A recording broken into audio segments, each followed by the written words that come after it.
Selamat siang semuanya.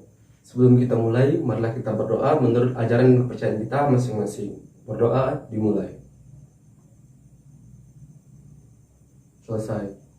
Baiklah, untuk pertemuan hari ini, untuk materi pertemuan kita hari ini, kita akan menjelaskan tentang pendudukan Jepang di Indonesia. Nah, sebelum itu, apakah ada yang sakit? Nggak ada ya? Atau izin? Baik, kalau tidak ada, kita mulai ya materinya. Nah, materi pada hari ini kita akan lebih membahas tentang awal Jepang melakukan ekspansi dan mengapa. Nah, siap? Baik. Ternyata sebelum Jepang melakukan ekspansi ke negara-negara luar, dulunya Jepang adalah negara yang menutup diri.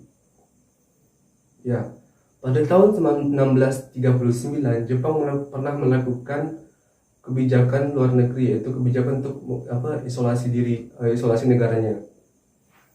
Kebijakan ini bernama kebijakan Sakoku. Ya. Dalam kebijakan Sakoku, sistem pemerintahan yang diberlakukan pada saat itu adalah sistem pemerintahan bernama Bakufu, di mana kaisar adalah sebagai pemegang kekuasaan tertinggi. Nah, dalam menjalankan pemerintahan, kaisar dibantu oleh shogun di pemerintahan pusat dan daimyo di pemerintahan daerah. Nah, pada tanggal 30 Maret 1854, sistem Sakoku ini dibuka oleh seorang Amerika bernama Commodore Matthew C. Perry dengan dibuatnya perjanjian Shimoda. Nah, setelah dibuka, negara Jepang tuh melihat bahwa mereka mengalami sebuah kemunduran kemajuan karena ketika mereka melakukan isolasi, tentu saja mereka tidak tahu apa yang dilakukan oleh dunia luar. Dan setelah mereka membuka lagi diri, mereka melihat mereka itu mengalami kemunduran yang sangat jauh. Oleh sebab itu, pada pemerintahan Kaisar Meiji, beliau melakukan banyak sekali perubahan. Untuk apa perubahannya? Untuk mengubah sistem pemerintahan yang darinya kuno menjadi modern. Nah, salah satu yang dilakukan oleh beliau adalah misi Iwakura, di mana beliau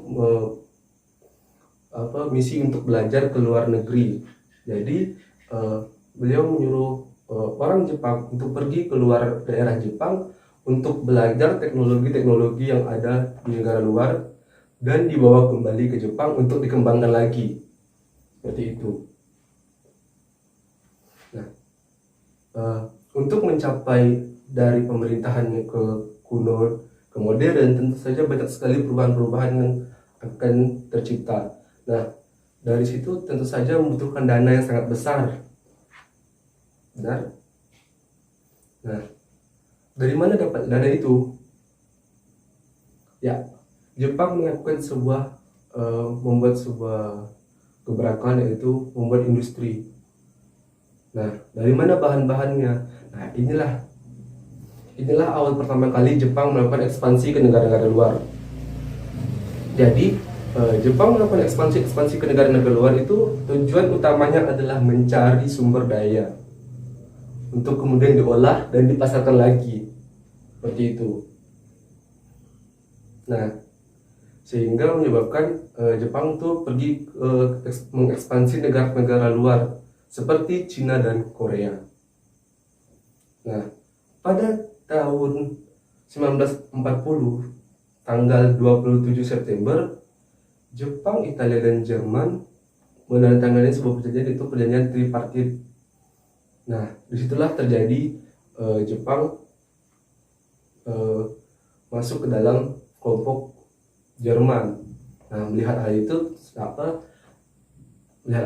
tentu Amerika merasa tidak setuju, merasa marah. Akhirnya Amerika melakukan sebuah tindakan, yaitu dengan melakukan embargo minyak dan baja ke Jepang.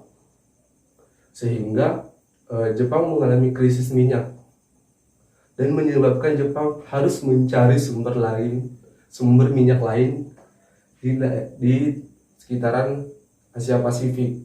Nah, sampailah ke Indonesia. Nah,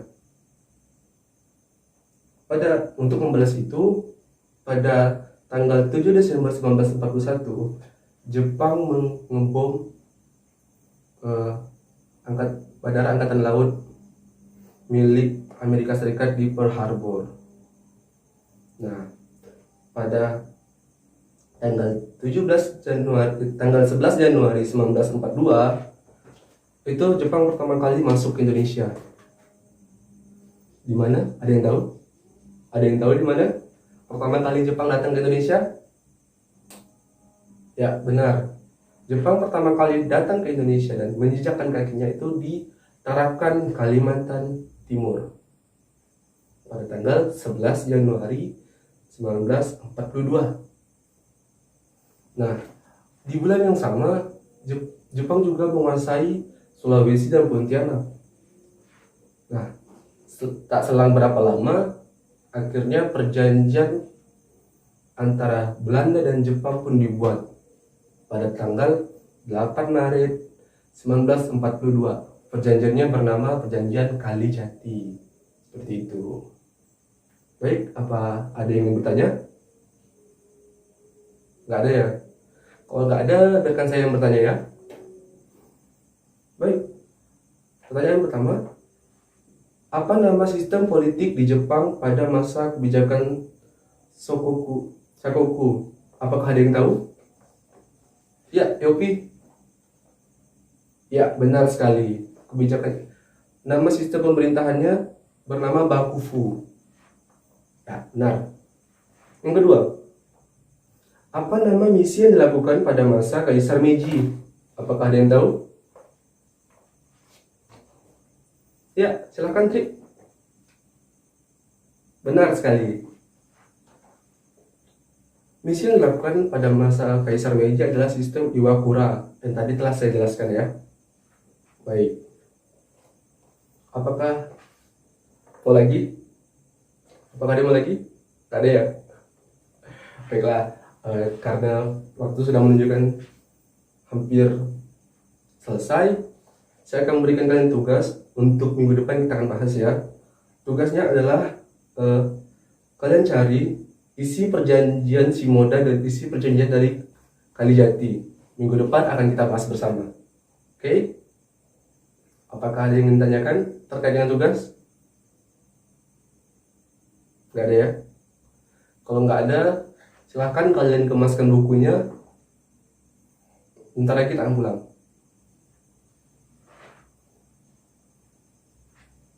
Baiklah. Sebelum kita pulang, marilah kita berdoa menurut ajaran dan kepercayaan kita masing-masing. Berdoa dimulai. Selesai. Baik, sekian pertemuan kita hari ini. Jangan lupa tugasnya.